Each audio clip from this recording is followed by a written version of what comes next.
Hey guys, so I wanted to make this video talking about a notion that we constantly hear about how we're perfect the way we are.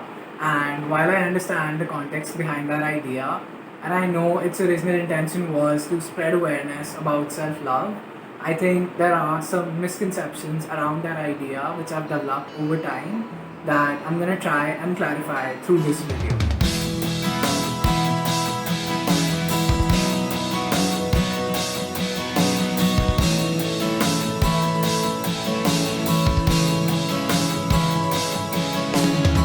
So, I want to start by explaining why I think it's dangerous to assume that we're perfect the way we are.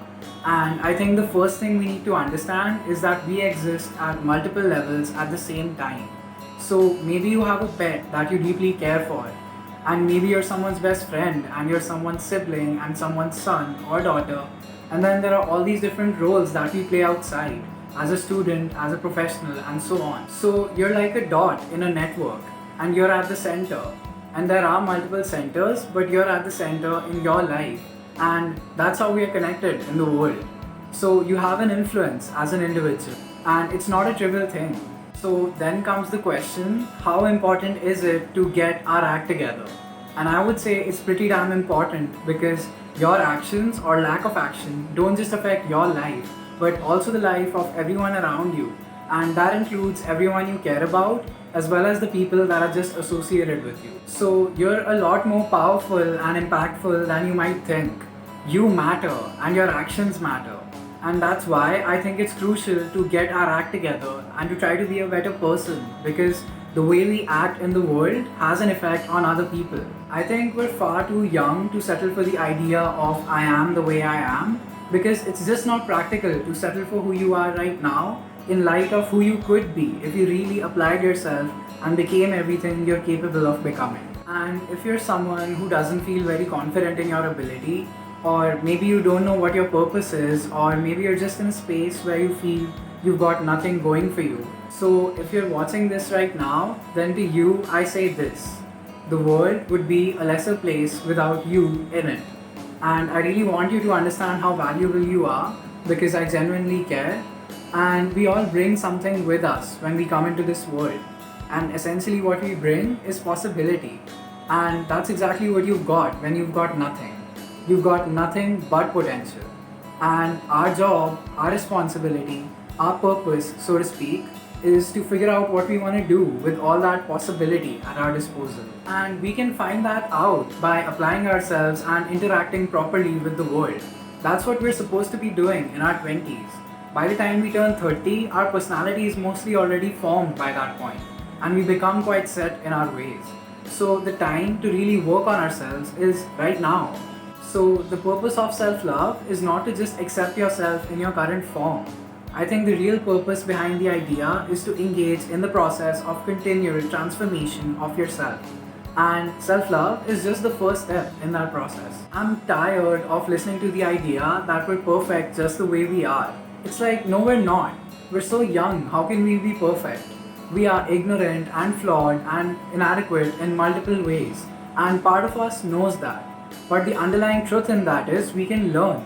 We can work on ourselves by paying attention and experimenting with ourselves and making mistakes and then correcting them.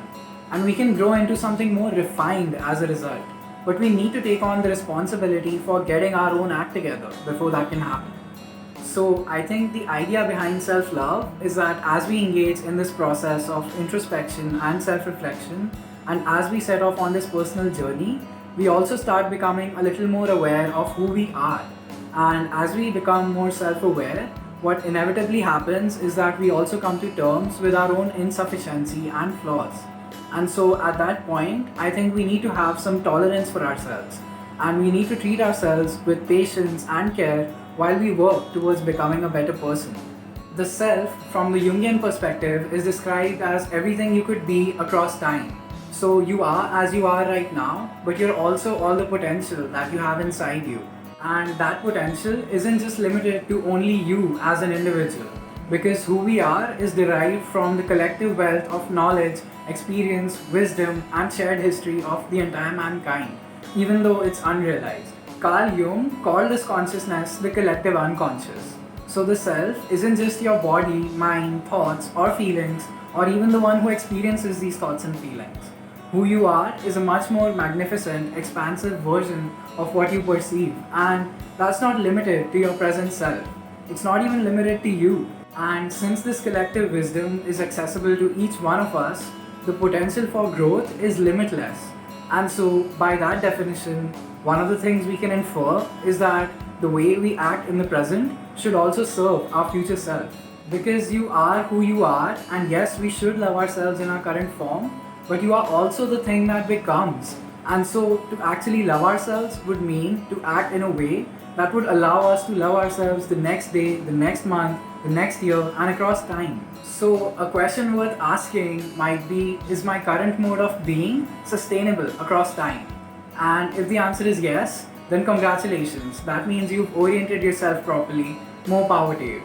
But if the answer is no, and if your actions are just aimed at the gratification of short term impulsive desires, then is that really self love, or is it self deceit?